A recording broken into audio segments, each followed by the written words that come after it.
ಇವತ್ತಿನ ದಿನದ 4ನೇ ದಿನದ ನವರಾತ್ರಿ ಪೂಜೆಗೆ ನಾನು ಮತ್ತೆ ಅಮ್ಮ ಬಂದ್ವಿ. ಪೂಜೆ ಆಗೋದ್ ಸ್ವಲ್ಪ ಲೇಟ್ ಆಗುತ್ತೆ ಅಂತ ನಾನ್ ಪ್ರದಕ್ಷಿಣೆ ಹಾಕೋಣ ಅಂತ ಹೊರಟೆ. ಇವತ್ ಅರ್ಲಿ ಮಾರ್ನಿಂಗ್ ವೆದರ್ ಅಂತೂ ನಿನ್ನೆ ಎಲ್ಲ ಮಳೆ ಇದ್ದಿದ್ರಿಂದ ಇವತ್ ಫುಲ್ ಕೋಲ್ಡ್ ಆಗಿ ಮಿಸ್ಟ್ ಎಲ್ಲ ಕವರ್ ಆಗಿ ಸೂಪರ್ ಆಗಿ ಕಾಣ್ತಾ ಇತ್ತು. ಅಂದಾಗೆ ಇವತ್ತು 4ನೇ ದಿನದ ಕುಷ್ಮಾಂಡ ದೇವಿಯ ಅಲಂಕಾರ ತುಂಬಾ ಚೆನ್ನಾಗಿ ಮಾಡಿದ್ರು.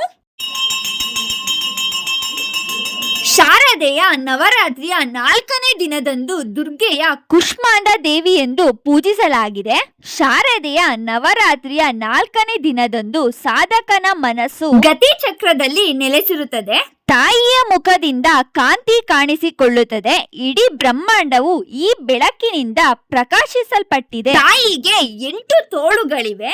ಈ ಕಾರಣಕ್ಕಾಗಿ ತಾಯಿಯನ್ನು ಅಷ್ಟಭುಜ ದೇವಿ ಎಂದು ಕರೆಯುತ್ತಾರೆ. ತಾಯಿಯ ಕೈಗಳು ಕ್ರಮವಾಗಿ ಕಮಂಡಲ, ಬಿಲ್ಲು, ಬಾಣ, ಕಮಲದ ಹೂವು, ಮಕರಂದ ತುಂಬಿದ ಮಡಿಕೆ, ಚಕ್ರ ಮತ್ತು ಗದೆಯನ್ನು ಹಿಡಿದಿವೆ. 4ನೇ ದಿನದ ನವರಾತ್ರಿ ಬಣ್ಣವು ಕಟುವಾದ ಕಿತ್ತಳೆಯಾಗಿದೆ. ಫೈನಲಿ ಗೈಸ್, ನಿಮಗೆ ಇವತ್ತಿನ ನವರಾತ್ರಿ ಪೂಜೆ ಇಷ್ಟ ಆಗಿದ್ರೆ ಲೈಕ್ ಮಾಡಿ, ಶೇರ್ ಮಾಡಿ, ಫಾಲೋ ಮಾಡಿ.